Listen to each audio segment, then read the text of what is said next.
Got this question from Yasmin asking me how should young people her age, she says are like Gen Z, millennials, cope with what's going on in Beirut and in the Lebanon at the moment.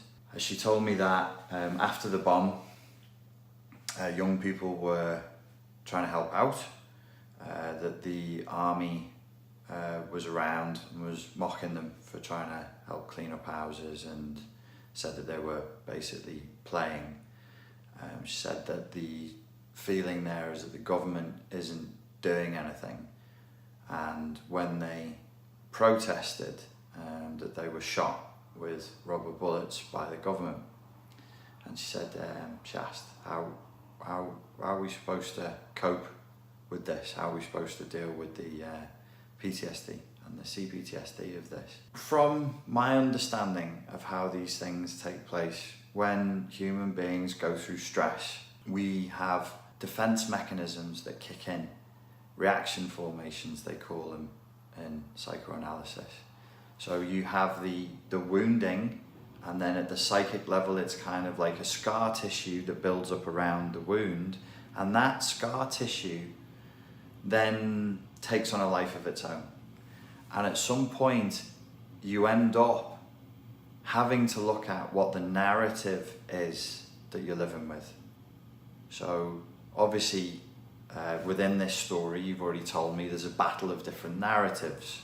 There's people saying that this is where the bomb came from, that this is why it happened, and then there's counter narratives to that, which all takes place at the political level to suit a certain agenda, and they are made defensively. There is a trauma that goes against my political party's narrative, so I form a counter narrative to deal with that.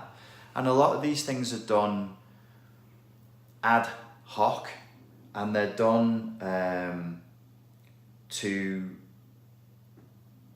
justify a previously held position.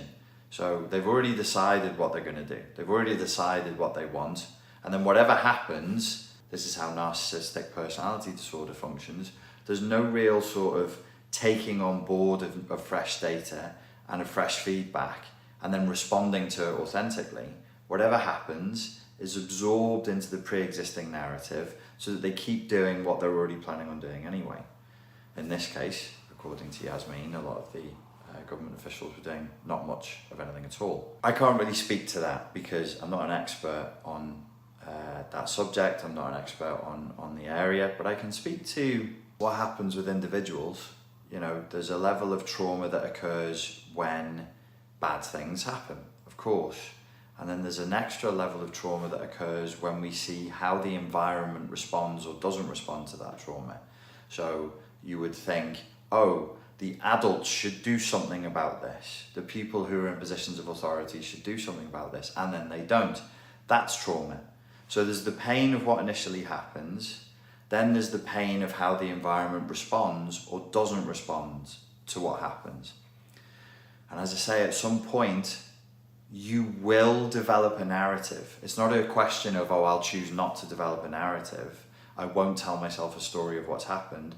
You will develop a narrative, and you will live and die by that narrative. We all do with trauma.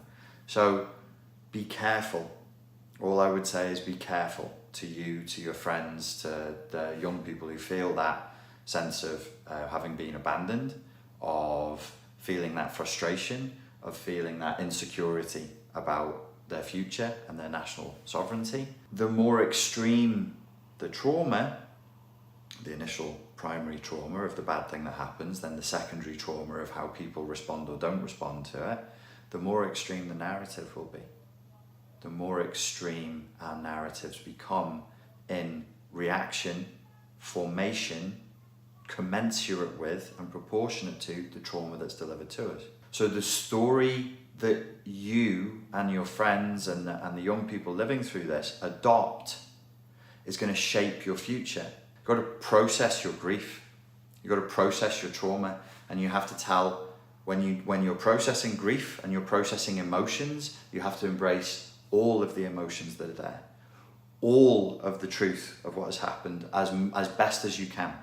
A discipline of rigorous honesty with yourself is very, very important. Choose the narrative moving forward very, very carefully.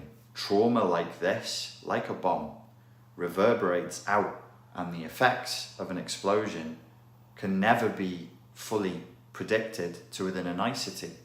It's like inviting chaos itself, raw chaos, into this reality.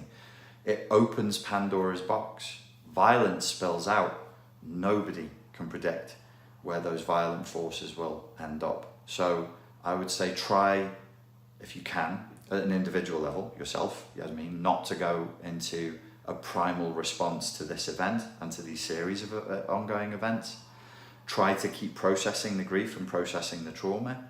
Don't suppress things and put them in the collective unconscious, either in your individual unconscious to be dealt with later by the shadow, or they'll come out of the shadow and repossess you, or into the collective unconscious of the national identity and the national culture, because they'll come back to consume you. No good ever comes of that.